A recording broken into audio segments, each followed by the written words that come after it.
안녕하세요. 데이터로 보는 한국입니다. 오늘은 요즘 다시 뉴스에 자주 등장하고 있는 주제, 바로 미국과 이란 사이의 긴장 관계에 대해 이야기해 보려고 합니다. 단순히 중동이 또 시끄럽네 하고 넘기기엔 이 문제가 우리 일상과 생각보다 훨씬 가깝게 연결되어 있거든요. 유가, 환율, 물가, 결국 우리 지갑 얘기입니다. 오늘 영상에서 그 연결고리를 하나씩 풀어드릴게요. 먼저 배경부터 짚어볼게요. 미국과 이란의 갈등, 사실 어제 오늘 일이 아닙니다. 수십 년에 걸쳐 쌓여온 구조적인 긴장이에요. 그런데 왜 지금 다시 주목받고 있냐? 크게 세 가지 이유가 있습니다. 첫 번째는 이란의 군사력 강화입니다. 이란은 중동 곳곳의 무장 세력들과 연계하면서 지역 내 영향력을 꾸준히 키워왔어요. 미국 입장에서는 이게 굉장히 불편한 상황이죠. 두 번째는 미국의 제재 강화입니다. 핵 프로그램 문제, 군사 활동 문제. 미국은 이란에 대한 금융 제재와 원유 수출 제한을 계속 유지하거나 오히려 더 강화해왔습니다. 이란 경제는 그 압박을 꽤 심하게 받고 있고요. 세 번째가 사실 가장 복잡한 부분인데요. 바로 대리전, 영어로는 프락시 워 리스크입니다. 미국과 이란이 직접 싸우는 게 아니라 중동의 여러 무장 세력들을 통해 간접적으로 충돌하는 거예요. 이 구조가 갈등을 질질 끌게 만들고 언제 어디서 터질지 예측하기 어렵게 만드는 요인입니다. 정리하자면 이건 단순한 정치 싸움이 아니라 글로벌 에너지 시장과 금융시장 전체에 영향을 줄 수 있는 구조적인 리스크입니다. 그렇다면 지금 상황은 어떨까요? 다행히 아직 전면전은 아닙니다. 하지만 긴장의 신호들은 계속 나오고 있어요. 제한적인 공습이나 드론 공격이 있었고 중동의 해상 무역로가 긴장 상태에 놓여 있으며 사이버전이나 정보전도 활발하게 진행 중입니다. 특히 해상 무역로 문제는 중요합니다. 전 세계 원유의 상당량이 이 바닷길을 통해 이동하거든요. 여기가 막히거나 불안해지면 그 파장이 즉각적으로 시장에 반영됩니다. 여기서 핵심 포인트가 하나 있어요. 시장은 실제 전쟁이 일어나야 반응하는 게 아닙니다. 혹시 터지는 거 아니야? 하는 불안감, 그 가능성 자체만으로도 이미 움직이기 시작합니다. 리스크 인식이 확산되는 것, 그게 진짜 변수입니다. 자, 이제 우리 경제랑 직접 연결되는 부분입니다. 바로 유가 얘기입니다. 데이터를 보면 패턴이 명확합니다. 중동에서 군사적 긴장이 올라갈 때마다 브렌트유 가격은 단기적으로 상승해 왔습니다. 왜 그럴까요?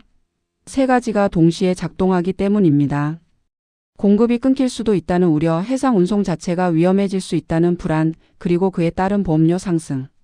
이 세 가지가 겹치면 시장은 기다리지 않고 먼저 가격을 올립니다. 선제적으로요. 그럼 이게 한국이랑 무슨 상관이냐? 한국은 에너지를 거의 전량 수입하는 나라입니다. 유가가 오르면 정유사 마진이 흔들리고 제조업 원가가 올라가고 결국 소비자 물가 압력으로 이어집니다. 유가 하나가 올라가는 게 우리 일상 전반에 영향을 준다는 거예요. 유가 다음은 금융시장입니다. 지정학적 긴장이 고조될 때 금융시장이 보이는 반응에는 전형적인 패턴이 있어요. 첫째, 안전자산으로 돈이 몰립니다. 투자자들이 위험 자산을 팔고 달러, 미국 국채금 같은 안전한 곳으로 이동하는 거죠. 둘째, 달러가 강해집니다. 중동 리스크가 커질수록 글로벌 자금이 미국으로 흘러들어가는 경향이 있거든요. 셋째, 채권 시장 변동성이 커집니다. 금리 기대치와 위험 회피 심리가 동시에 작용하면서 시장이 불안정해질 수 있습니다. 이 흐름이 왜 중요하냐면 달러가 강해지면 신흥국 통화들이 압박을 받기 때문입니다. 당연히 원화도 그 영향권 안에 있고요. 그래서 한국 입장에서 구체적으로 어떤 리스크가 있냐 정리해 드릴게요.